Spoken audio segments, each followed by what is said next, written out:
अस्सलाम वालेकुम। Welcome to my channel voice over by Amna Shah. I hope कि आप खैरियत से होंगे, खुश होंगे। लिसनर्स, ये कहानी मलिक सफदर हयात के क्राइम केसेस में से एक केस की है। उम्मीद है आपको पसंद आएगी। तो आइए शुरू करते हैं। क़याम पाकिस्तान को अभी ज़्यादा अरसा नहीं गुजरा था। मुझे अच्छी तरह याद है, वो रमज़ान का आखिरी अशरा था। ताक रातों में शब बेदारी का सिलसिला जारी था।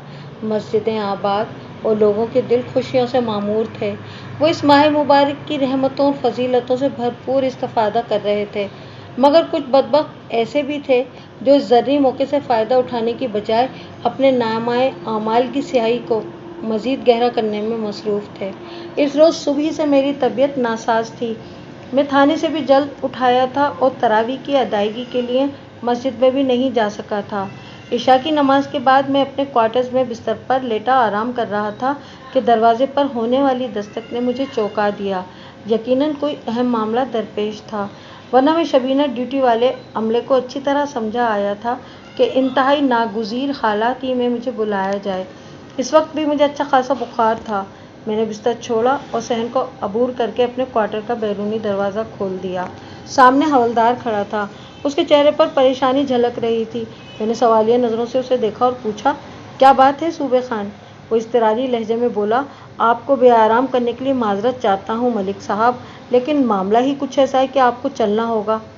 ऐसा क्या हो गया? मैंने इस्तफसार किया। वो बोला, महल्ले बख्तेवाला में डकैती की वारदात हो रही है। डकैती की वारदात हो रही है? मैंने हैरत भरे लहजे में कहा। तुम कहना क्या चाहते हो सूबे खान? वारदात हो रही है से तुम्हारी क्या मुराद है? जनाब मलिक साहब, मेरी तो खुद समझ में नहीं आ रहा। हवलदार सूबे खान उलझन आमेज लहजे में बोला, इधर थाने में एक बंदे ने इतला दी है कि इसके पड़ोस में डकैती हो रही है। ये महल्ला बख्तेवाला से आया है। आप कहें तो मैं फजलदीन नामी शख्स को यहीं आपके पास ले आता हूँ। मैं अपनी खराबी तबीयत को चश्म ज़दन में भूल गया था। महल्ला बख्तेवाला मेरे थाने से ज़्यादा दूर नहीं था। मैंने हवलदार से पूछा, फजलदीन ने अपने घर का पता क्या बताया है? हवलदार ने मुझे मज़कूरा एड्रेस समझा दिया। वो गली मेरी देखी हुई थी। मैं पहले भी एक दो मरतबा इस तरफ जा चुका था। मैंने हवलदार को मुखातिब करते हुए कहा, तुम फ़ौरन 2 सिपाहियों को साथ लेकर मौका वारदात पर पहुँचो। मैं भी तैयार होकर तुम्हारे पीछे आ रहा हूँ। सूबे खान जाने लगा तो मैंने कहा, और हाँ, अगर तुम चाहो तो ज़्यादा सिपाहियों को ले जाओ। पता नहीं वहाँ क्या सूरत हाल पेश आ जाए। ज़रा होशियारी से हर कदम उठाना। डाकुओं का कुछ भरोसा नहीं होता।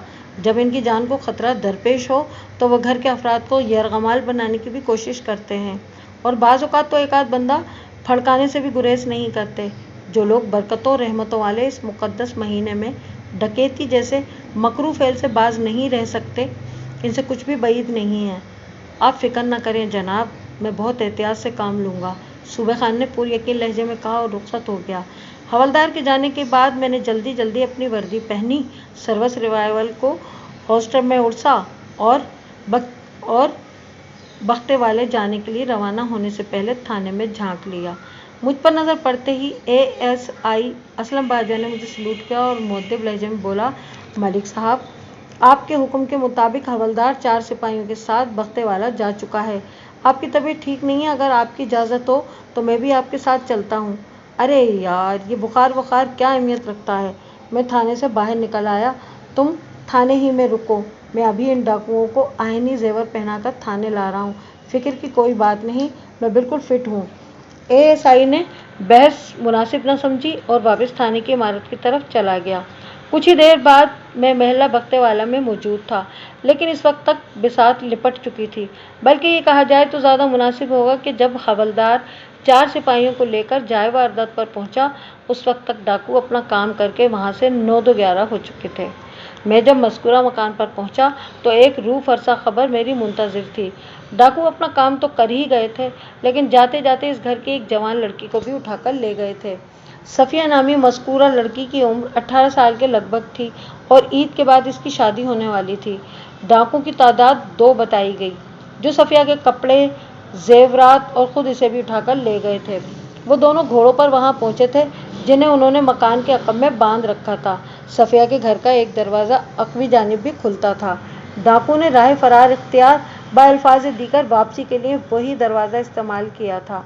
ऐसा लगता था जैसे वो इस घर से अच्छी तरह वाकफियत रखते थे, क्योंकि जिस वक्त महल्ले के अफराद घर के बैरूनी दरवाजे पर जमा डाकुओं से निमटने की सबीलें सोच रहे थे, डाकू निहायत खामोशी से पिछली जानिब से घोड़ों पर सवार होकर वहां से निकल गए थे।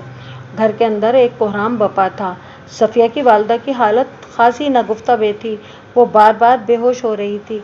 इस घर में सिर्फ 3 अफराद रहते थे, मगविया सफिया, उसकी वालिदा जीनत बीबी और वालिद कादिर बख्श। सफिया इनकी अकलौती औलाद थी। मुझे बताया गया कि ईद के बाद इसकी शादी तय थी। सफिया की शादी मलिक अरशद नामी एक नौजवान से होना थी, जो बागवानपुरा का रिहायशी था और कपड़े की एक फैक्ट्री में काम करता था। हवलदार सूबे खान अपनी नाकामी पर खासा झुंझुलाया हुआ था। हालांकि ये इसकी नाकामी नहीं थी। अगर इसकी मौजूदगी में डाकू लड़की को उठाकर फरार होते तो इसे कसूरवार ठहराया जा सकता था। सूबे खान खामखा इस वाक़े का बहुत ज़्यादा असर ले रहा था। मैं इसे एक तरफ ले गया और इसके जज्बात को ठंडा करने के बाद मैंने 2 सिपाहियों को वापस थाने भेज दिया। फिर मैंने सबसे पहले मौका वारदात का तनकीदी जायज़ा लिया। वो 2 कमरों पर मुश्तमिल एक आम सा मकान था। दोनों कमरे मकान के पिछले हिस्से में वाक़े थे। इनके आगे सहन था और फिर बैरूनी दरवाज़ा था। वो 2 कमरों में से एक का दरवाज़ा मकान के अगवी जानिब भी खुलता था। जैसा कि मैं बता चुका हूँ कि डाकू इसी दरवाजे से फरार हुए थे। मगविया के वालिद कादिर बख्श की ज़बानी मुझे मालूम हुआ कि सफिया इसी कमरे में थी, जिसका दरवाज़ा घर के पिछवाड़े खुलता था।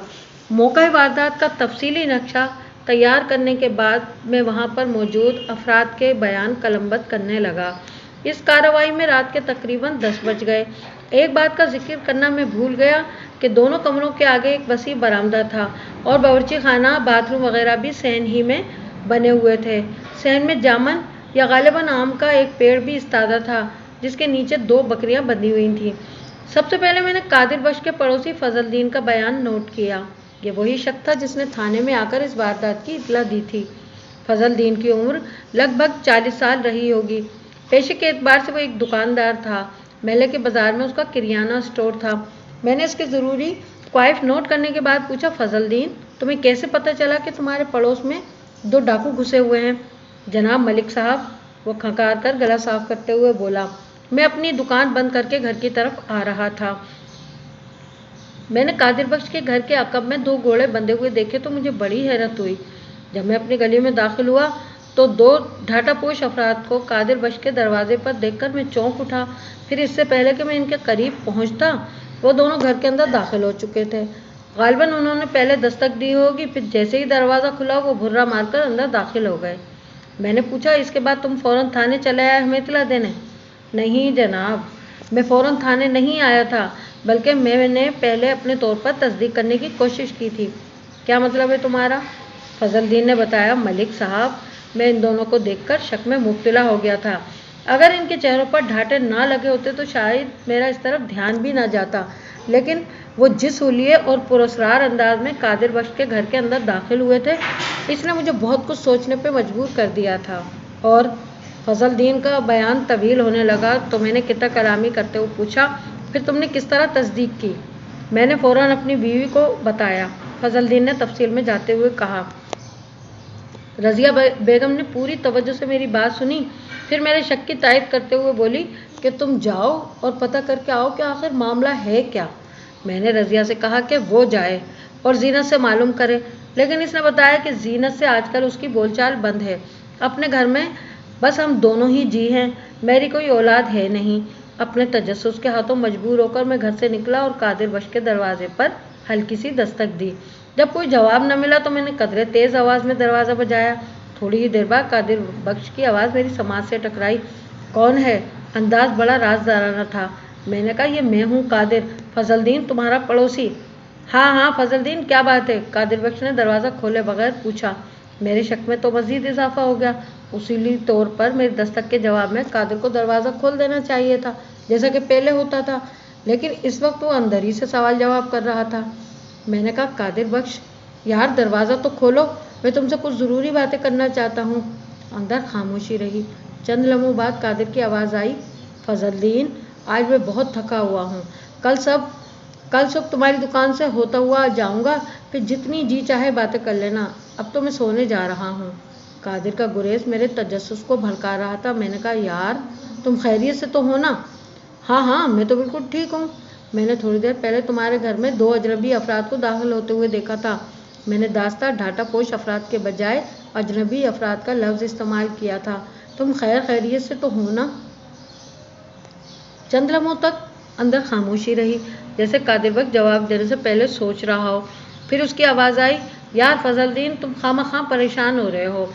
जिन 2 अजनबी अफराद को तुमने देखा है वो मेरे मेहमान हैं, ख्याली से आए हैं तुम्हारे बारे में। तुम मेरे बारे में परेशान ना हो, मैं बिल्कुल खैरियत से हूँ। और हाँ, सुबह हमारी मुलाकात तुम्हारी दुकान पर होगी। इसके बाद घर के अंदर मुझे कदमों की आवाज़ सुनाई दी। मैंने बगौर सुना। वो एक से ज़्यादा अफराद के चलने की आवाज़ थी, और वो कम से कम 2 अफराद। हर गुजरते लम्हे के साथ मेरे शक में इजाफा होता गया। यकीनन इस वक्त दरवाजे के पीछे कादिर बख्श के साथ और भी कोई मौजूद था, और उसी की हिदायत के मुताबिक कादिर ने मेरे सवालों के जवाब दिए थे। फजलदीन ने अपनी बात ख़त्म करके खामोशी इख्तियार की तो मैंने पूछा, इसके बाद तुमने क्या किया? वो बोला, मैंने घर जाकर अपनी बीवी को सारी सूरत हाल बताई। फिर उसी के मशवरे पर मैं इस पुरअसरार वाक़ये की इत्तला देने थाने चला आया। यानी तुमने इन ढाटापोश अफराद को कादिर बख्श के घर में दाखिल होते देखकर यकीन कर लिया कि वो डाकू ही थे? यकीन करने या न करने का क्या सवाल है जनाब, वो ताहट आमेज़ लहजे में बोला। अब तो सारी हकीकत सामने आ चुकी है। वो डाकू लड़की समेत इसके कपड़े और जेवरात उड़ाकर ले जा चुके हैं। मैंने कहा, फजलदीन, तुमने थाने में आने के बजाय किसी और महल्लेदार को इस वाक़ये के बारे में क्यों नहीं बताया? इस वक्त जो मेरी समझ में आया वो मैंने कर लिया। वो बेचारगी से बोला, क्या मैंने थाने में इस वाक़ये की इत्तला पहुँचा के कोई जुर्म किया है? मेरा ये मतलब नहीं था, मैंने वजाहत आमेज़ लहजे में कहा, और फिर 2-4 मज़ीद सवालात करने के बाद फजलदीन को फारिग कर दिया। इसके साथ ही मैंने उसे ये बावर कराया, फजल, अभी तो तुम्हारा कच्चा बयान हुआ है, कल तुम किसी वक्त थाने आकर अपना बयान रिकॉर्ड करा देना। वो मसलहत आमेज़ लहजे में बोला, ठीक है जनाब, आप जैसा कहेंगे मैं वैसा ही करूँगा। मैंने इसे जाने की इजाज़त दे दी और मगविया के वालिद कादिर बख्श को कमरे में बुला लिया। एक बात की वजाहत कर दूं कि जब मौके के गवाहों के बयानात नोट किए जाते हैं तो एक वक्त में सिर्फ एक ही फ़र्द से सवाल जवाब किए जाते हैं। इस रात मैंने कोई निस्फ दर्जन अफराद से पूछगछ की थी, लेकिन सबसे ज़्यादा अहमियत 3 अफराद के बयानात की थी, यानी फजलदीन, कादिर बख्श और मगविया की वालदा जीनत बीबी। मैं इन्हीं का जिक्र करूँगा।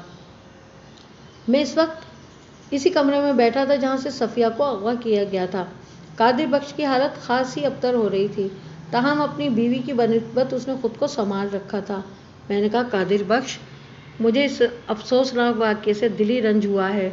मैं जल्द से जल्द तुम्हारी बेटी को ढूंढ निकालने की कोशिश करूँगा, लेकिन इसके लिए मुझे तुम्हारे भरपूर ताउन की ज़रूरत है।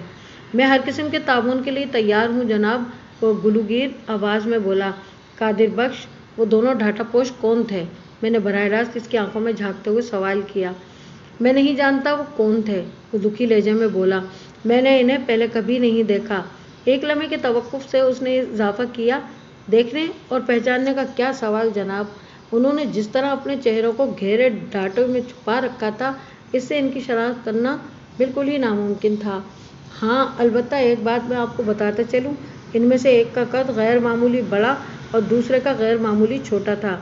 यूँ समझ लें कि अगर एक 7 फीट का था तो दूसरा 4.5 फीट का होगा। मैंने पूछा, इनकी दस्तक के जवाब में दरवाज़ा तुमने खोला था? नहीं जनाब, मैं इस वक्त बाथरूम में था, कादिर बख्श ने जवाब दिया। दरवाज़ा मेरी बीवी जीनत ने खोला था, और वो जीनत को धक्का देते हुए घर के अंदर घुस आए थे। अंदर दाखिल होते ही उन्होंने दरवाजे को बंद करके कुंडी चढ़ा दी थी। मैं जब बाथरूम से बाहर निकला तो वो दोनों बंदूकों के साए में सफ़िया और जीनत को कवर किए हुए थे, इसी कमरे में। कादिर ने इसी कमरे के दरो दीवार पर एक नज़र डालते हुए बताया। फिर उन्होंने मुझ पर बंदूक तानते हुए कहा कि हाथ ऊपर उठाओ। इसके बाद क्या हुआ था? वो थूक निकलते हुए बोला। इसके बाद उन्होंने बंदूकों के ज़ोर पर सफ़िया के तमाम कीमती कपड़े और जेवरात हमसे हासिल कर लिए। उन्होंने ख़ास तौर पर शादी का हवाला दिया था सफ़िया की, और कहा था कि इस घर में काफ़ी माल होगा। हम यही समझे कि वो महज डाकू हैं और जेवरात नकदी लेकर हमारी जान छोड़ देंगे, मगर वो तो जाते वक्त हमारी अकलौती और लाडली बेटी को भी उठा ले गए। कुछ दिनों के बाद तो सफ़िया माइयों बैठने वाली थी। हम लड़के वालों को क्या मुंह दिखाएंगे? इसकी आंखों में नमी तैरने लगी। मैंने पूछा, वो नकदी कितनी लेकर गए थे? 5,000 रुपये, कादिर बख्श ने जवाब दिया। वाज़ेह रही कि इस ज़माने में 5,000 रुपये अच्छी खासी रकम होती थी। ये जिन दिनों का जिक्र है, उस वक्त सोना 50-55 रुपए तोला मिल जाता था और 4 रुपए का 1 मन आटा आता था। मैंने पूछा, कादिर बख्श, इतनी बड़ी रकम तुमने घर में क्यों रखी हुई थी? वो बोला, मेरी एक ही तो बेटी है मलिक साहब, मैं इसकी शादी बड़ी धूमधाम से करना चाहता था। सफ़िया हमारी बेटी भी थी और बेटा भी। हम अपना हर शौक़, हर चाव पूरा करना चाहते थे, मगर अब तो। उसने जुमला अधूरा छोड़ दिया। उसकी आवाज़ भर्रा गई थी और आंखों से बाकायदा आंसू गिरने लगे थे। मैंने चंद लम्हात के तवक्कुफ से सवाल किया, कादिर बख्श, तुम्हारा पड़ोसी फजलदीन जब तुम्हारे दरवाजे पर आया था तो तुमने दरवाज़ा क्यों नहीं खोला था? कैसे खोलता दरवाज़ा, वो बेचारगी से बोला। एक डाकू ने बंदूक की नाल मेरी पीठ पर ठोंक रखी थी, इस लंबू ने। मैं वही कुछ करता रहा और कहता रहा जिसके लिए वो हिदायत दे रहा था।